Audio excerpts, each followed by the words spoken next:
Welcome world. This is Jack of all Spades podcast. You know, my boy DJ will say this is Ken YBB, Pride of Africa. Shout out DRC, Congo, DRC. To my left here we have Blue Water Banks. Yep, always to the left, Blue Water Banks. Banks on the beat, Fat Boy Tires. Shout out my boy DJ, not currently present today. We holding it down for him. We got to also get a shout out from my man behind the camera, Jay Marlowe. He's out here, not in front of the camera, behind the camera, Jay Marlowe. Of course. And our special guest we have here today, Big Z, Zeniff. What's good, bro? What's up, y'all? How y'all doing? Doing pretty good. Oh, yeah, you know, to start off as we usually do, I know you've heard the podcast before, but tell us a little bit about yourself and your background. Man, it's not that complex. I mean, both my parents are Mexican. My mom is from Michoacan. My dad's from Guerrero. I am from LA.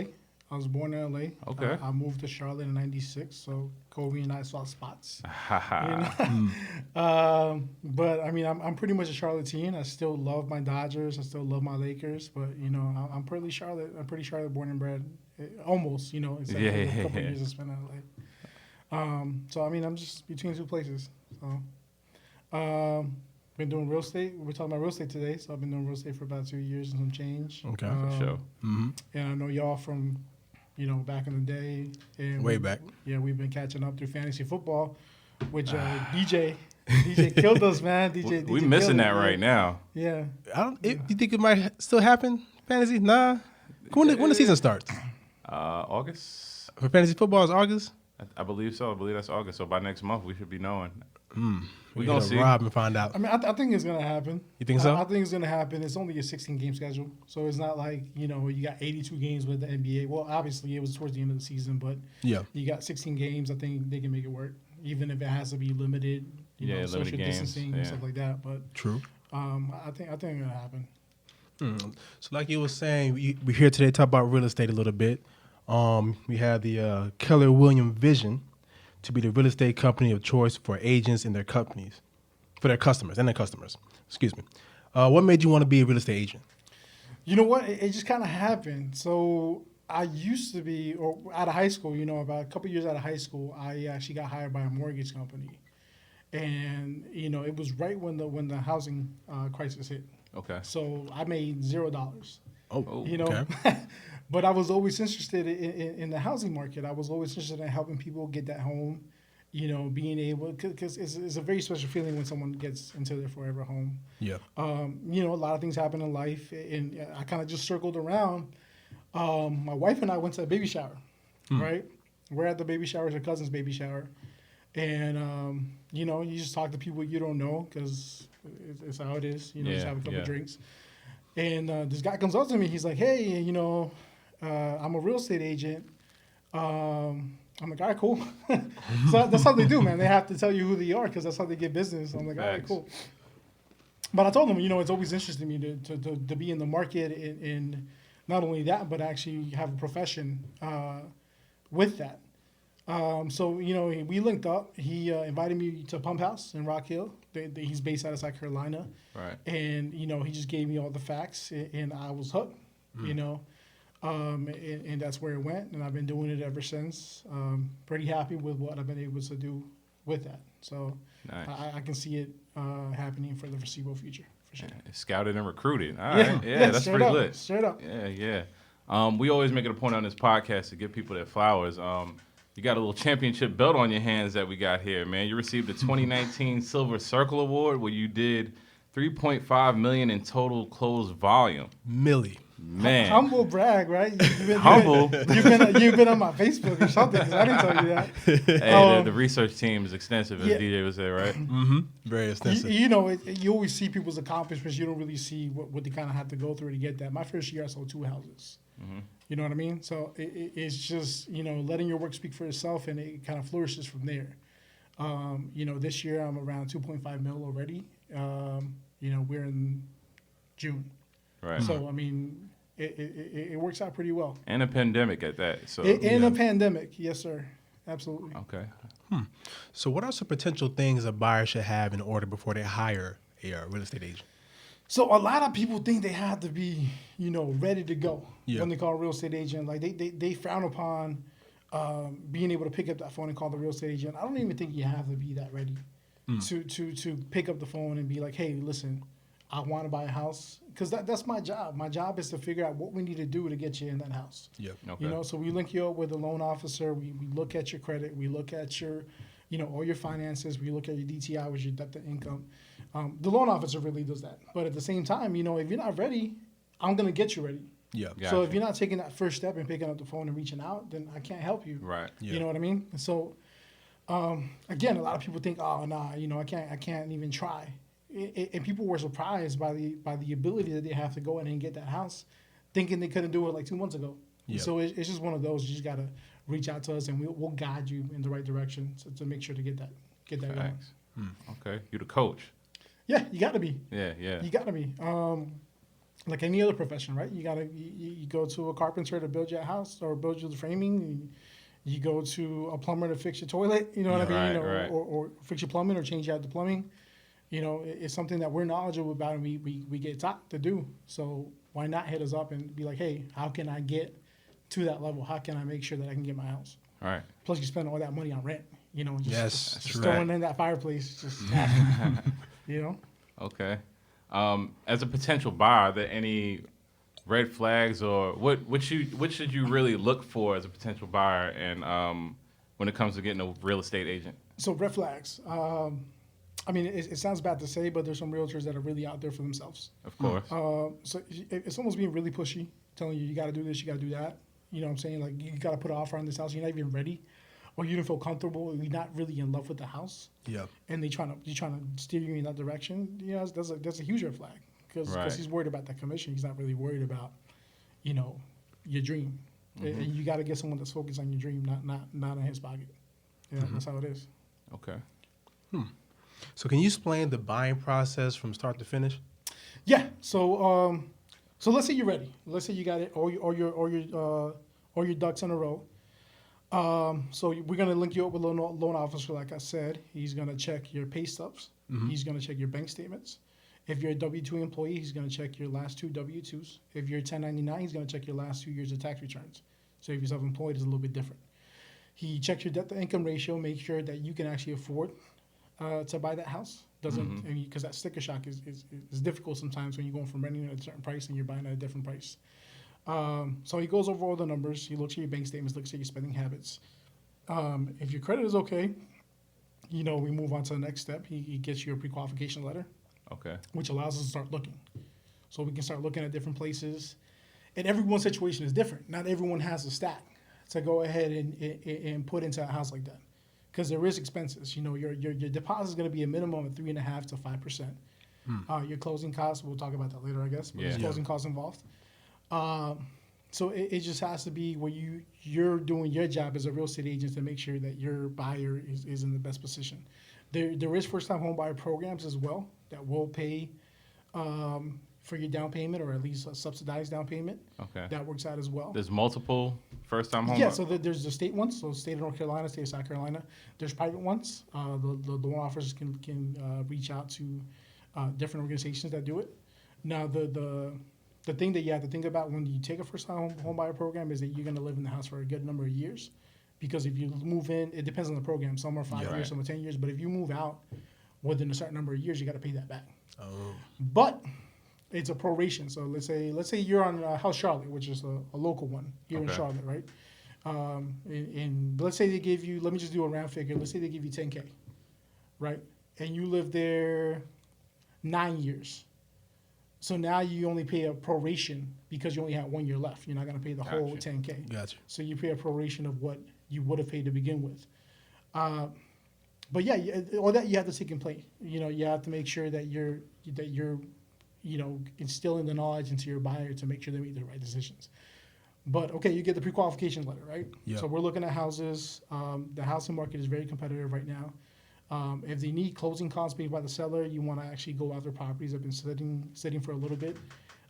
If you're going after properties that are pretty fresh, you have to be pretty strong with your offer, even offer above and beyond what they're asking for the property. which gets tough, because not everyone is the same predicament. Some people can swing that, some people can't. So again, it's about reading your buyer and knowing what's best for them. Yeah. And even if they love the house and if it's not going to work out for them and they're going to be pretty tight, then we got to look somewhere else. Right. All right. So we go on the contract. Okay. So we put in an offer, right? They accept the offer. We go on the contract. So in North Carolina, there's certain steps. There's a due diligence process and there's an earnest process. So due diligence is the time they give you to do your inspection, to do your appraisal, to make sure that the property works for you. Yeah. That there's no big red flags when you get in there because they're not going to let you do an inspection before you go on the contract. It's not in the seller's interest. So you do your inspection, you do your repair request, everything goes out fine, then, it hits the earnest process. And then the lender sends it into underwriting. And basically the underwriting, all they're doing is keeping you in check. Yeah. They're making sure your credit is staying legit.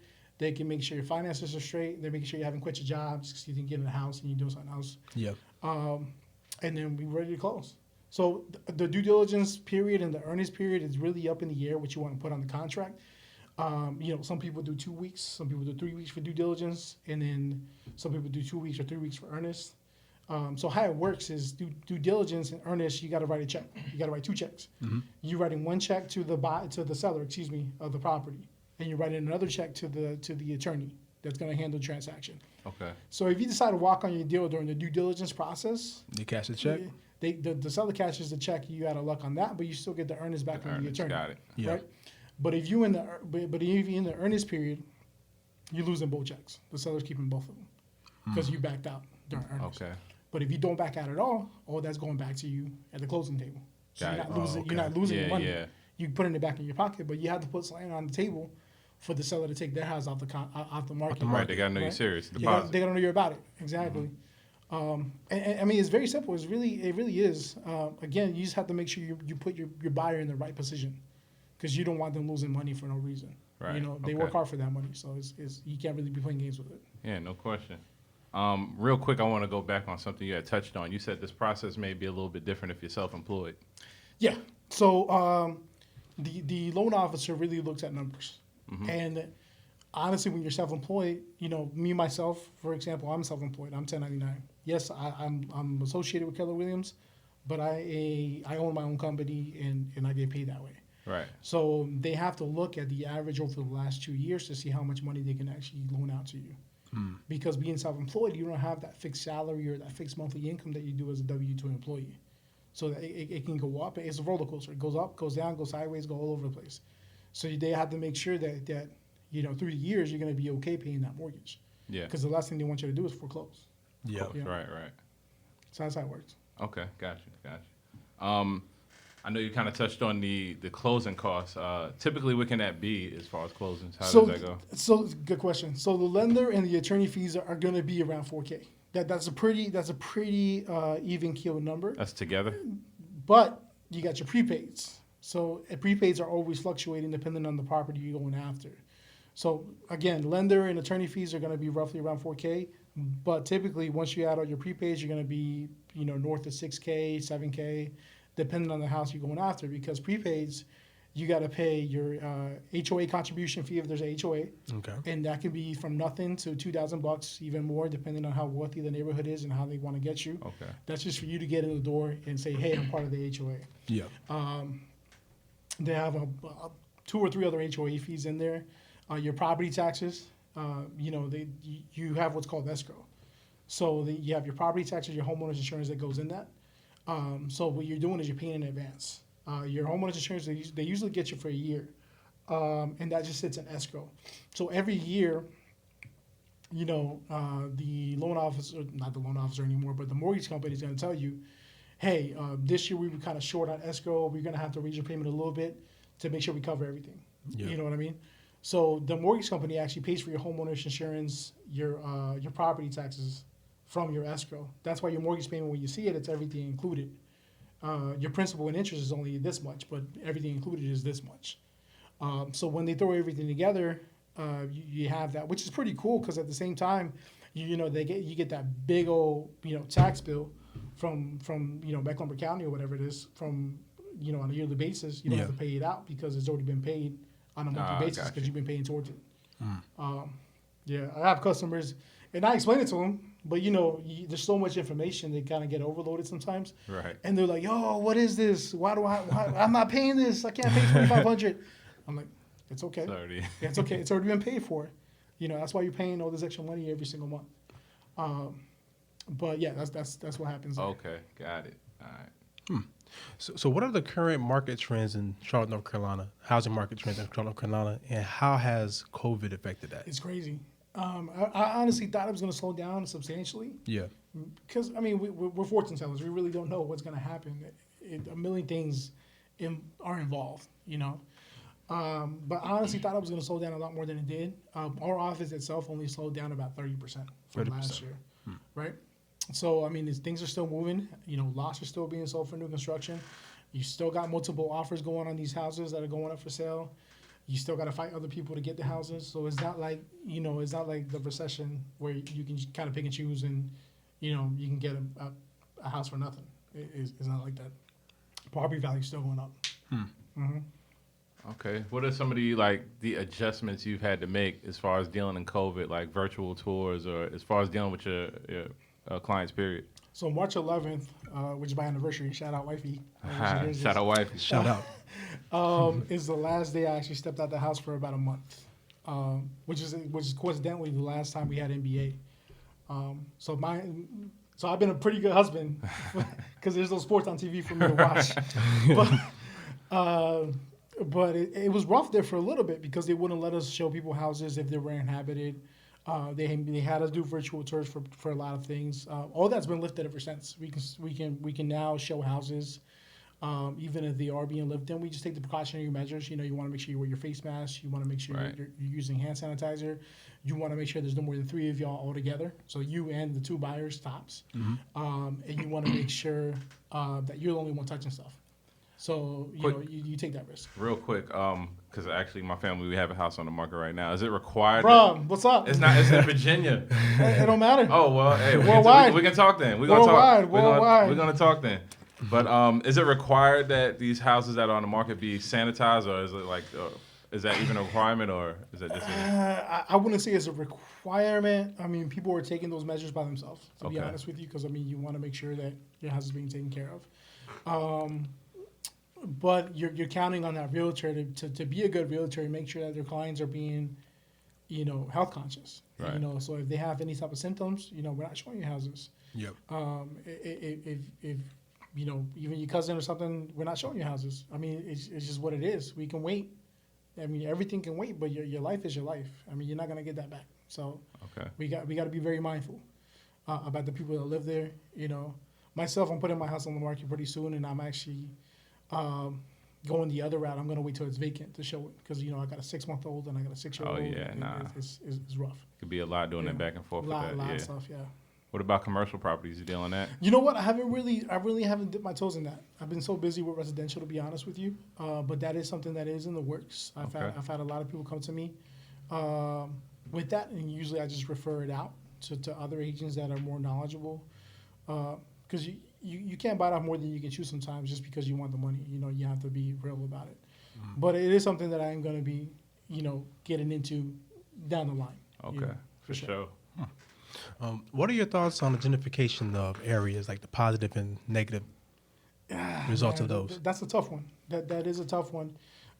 When my parents divorced, I used to live out Beatty's Ford. Yeah. So I lived off Mattoon Street. Shout out Mattoon Street if anyone still lives there. Somebody out there, shout out. Right behind the House of Prayer on Beatty's Ford. Okay, you know how to correct. My first couple of months, it was rough getting in the game, like I said. So I reached out to people. I did some open houses, and I did an open house about 3 blocks from my old house. My rent there used to be about $400, $450. That house was selling for $425. Wow. 425. $425, and it's sold. So it's rough. It hadn't been renovated or anything. It was just the same no, house. so they tore down the house that was there. They built Okay, a got new you. house. All right, all The right. thing was looking clean. Got it. It looked really nice.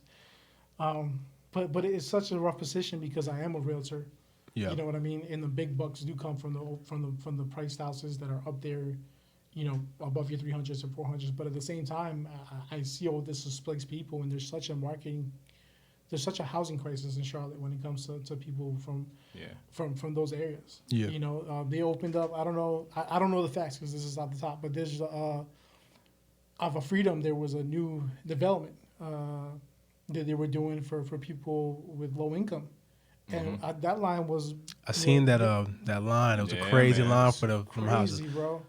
And these people, you know, they work just as hard as we do. You know what I mean? It's just the way it is, and you wish there was more. But now these people are getting pushed out, and they're starting to go more towards the burbs, Right, like your Gasonias, and you know, and it sucks because these people have been living in these places for generations.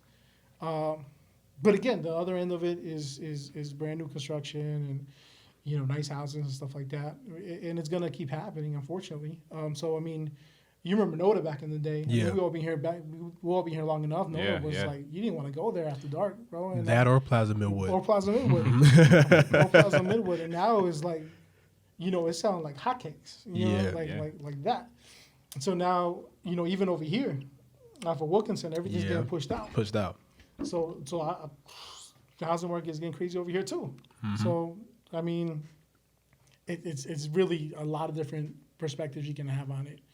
But I do feel for the folks that are having to be misplaced, Right. because of what's going on. Absolutely. What do you think comes of all the displacement? Like, what do you see? I guess the people who are displaced. Like, I know usually it's like the outskirts of the city is how things usually go.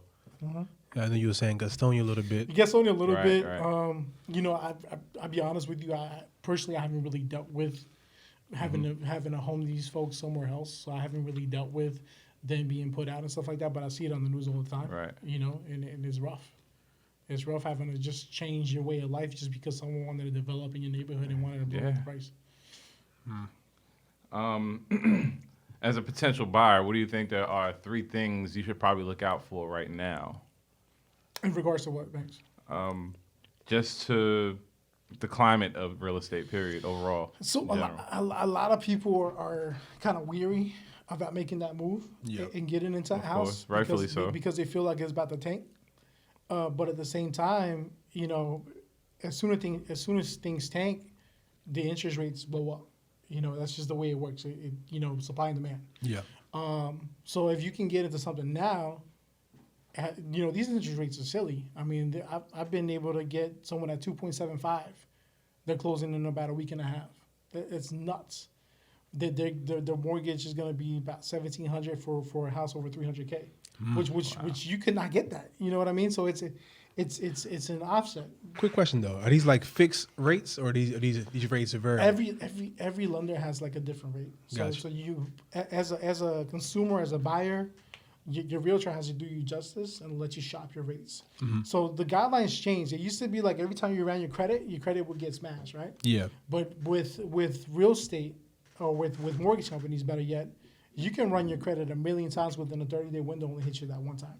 Oh, okay. So you can go shop all the big boys. You can shop all the little boys. You know, it's whatever's gonna work for you.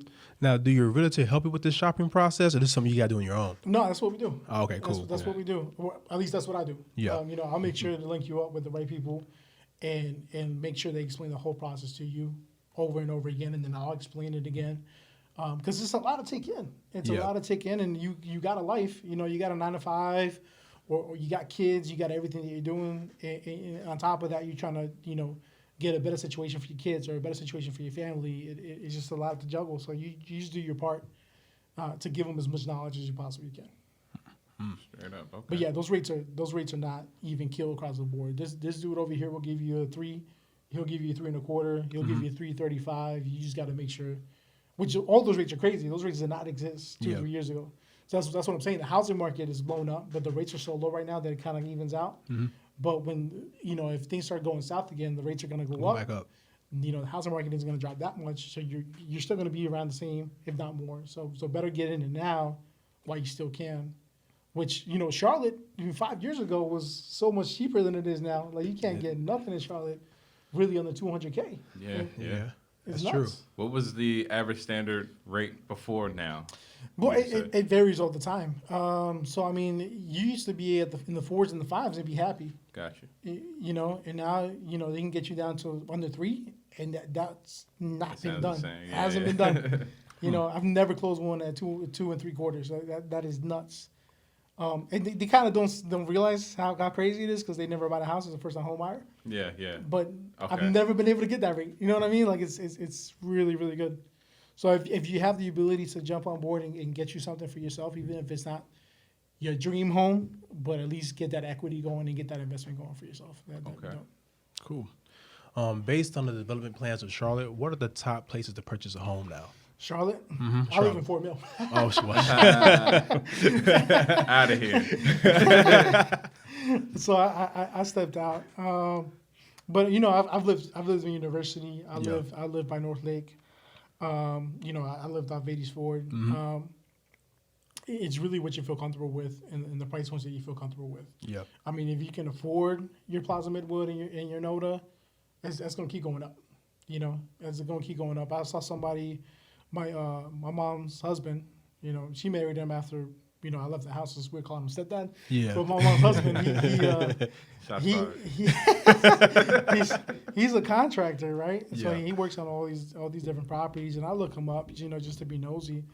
And there's a property that sold, you know, a few years in Noda for like $300K, and it just sold again for like $700 and change. Wow. Whoa. You know what it is to get that kind of equity in a property, just off of doing nothing but just holding it and remodeling it a little bit. It's nuts. It's nuts. That's insane. Outside of Charlotte, what are like the hottest areas to probably buy a home at? Fort Mill's big. Fort Mill. Fort Mill is huge, but again, it's very scarce because everyone headed down there. So it's kind of hard to find something that is going to be at a decent price point. I mean, they're building a new community off of Gold Hill, and the starting price point is like $350. You know, it's tough. TUK is really nice. Again, very scarce. Belmont is coming up. Belmont? Belmont's coming up big time. Huntersville's good. Again, it just depends on your preference. Everything's booming right now. There's really nothing that's slipping that you can say, "Wow, I can't believe how far the house has dipped over there." It's not happening. Yeah, everything is coming up. Everything's blowing up. Yeah. Okay. For sure. Well, we're going to get on something a little more lighter, you know. Thank you. Gonna break off the real estate for a second. So like us, we are big sports fans, right? You say you're from Cali, Yeah. LA fans. Shout sir. out LA, RIP Kobe. R.I.P. Kobe. You're a girl's dad, so shout out for you being a girl's Hashtag dad. With Charlotte having the Panthers, with the Hornets, with the Knights, and the soon to come MLS team. I don't even know if we got an actual mascot yet. How does that affect the housing market around, you know, a stadium being built up? First things first, rest in peace, Kobe, man. That was rough. Rest in peace. That was rough. That was one of the roughest days ever. Like that's somebody I grew up with. Like I don't idolize NBA players, anything. That's the one dude that, you know, on and off the court, you know, he was my dude. Yeah. Like, so the day I found out, you know, in my business, you're out and about all day. I hadn't eaten all day. And I walk into a Publix to get like an Italian sub or whatever, and the dude's in the middle of making it. My boy texts me. He's like, "Yo, Kobe died." I'm like, "Bro, don't play like that. That's Right. not funny. Everybody's first reaction. That's to no that. joke." You know, I called him. I'm like, "Bro, you can't be playing like that." He's like, "No, it's true." And I you know, I get on Twitter, check it out. It's real.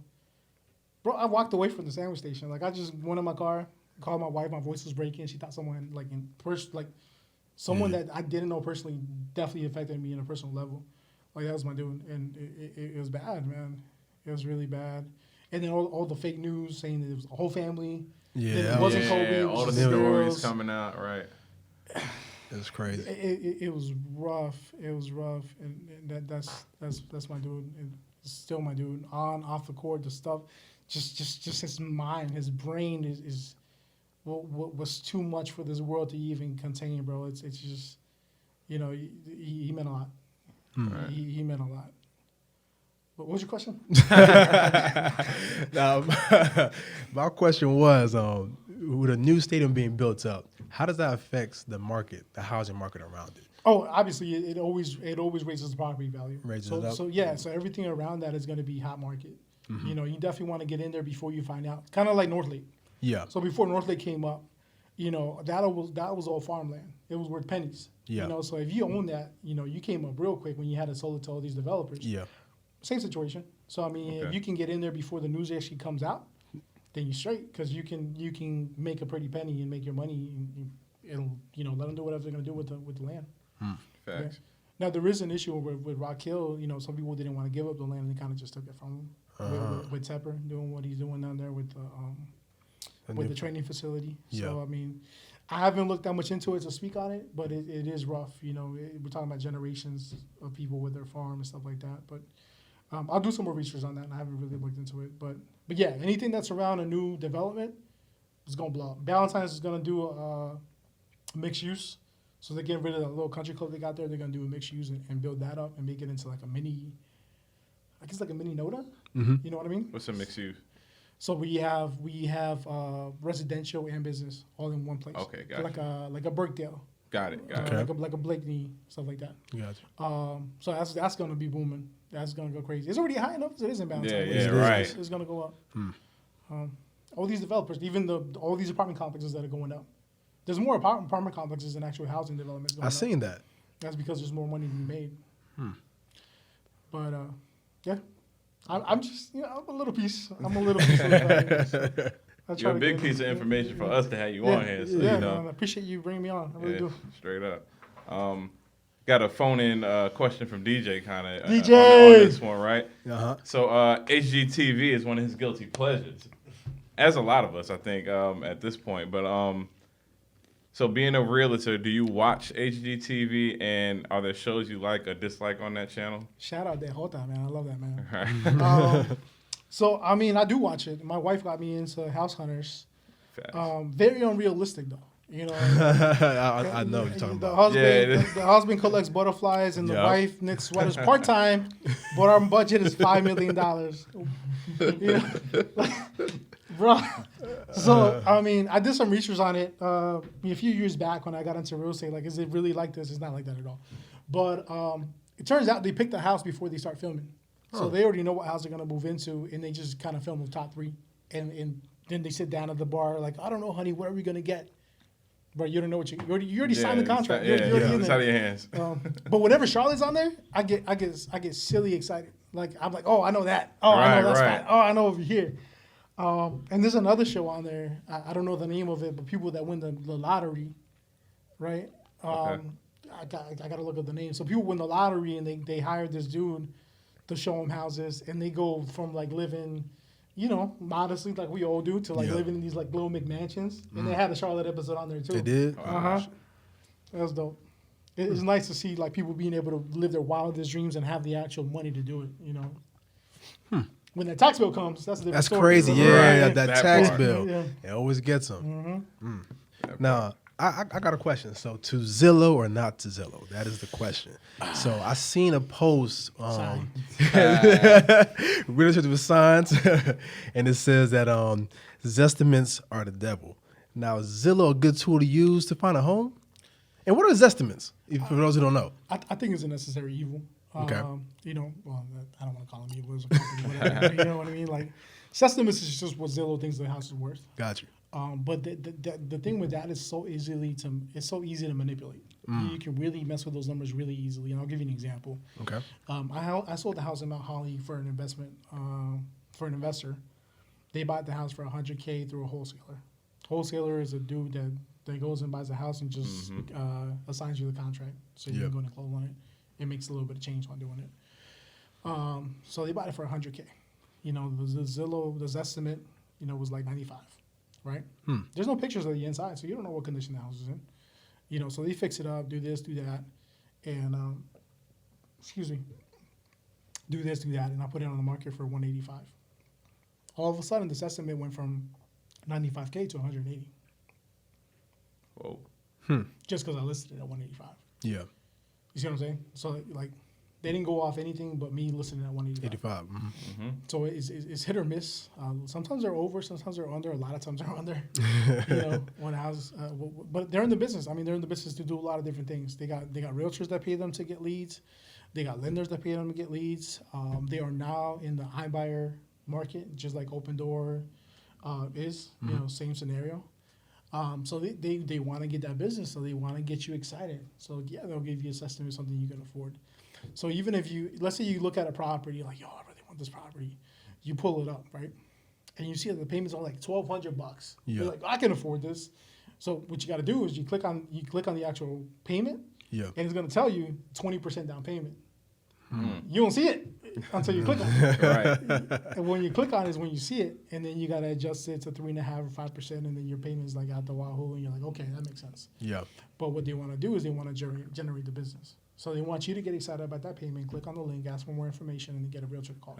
Yeah. And then after that, you get the Yeah. real picture. It's a business. Then you get subbed out. So It's a business. So they got to do what they got to do. It's not a bait and switch because the information is there. You just have to click on it. Correct. But nobody clicks on it.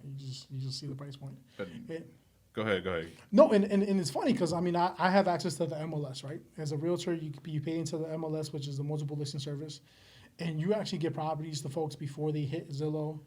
You can get coming soon listings before they hit Zillow. You can kind of custom make it to where they get the listings just to what they want.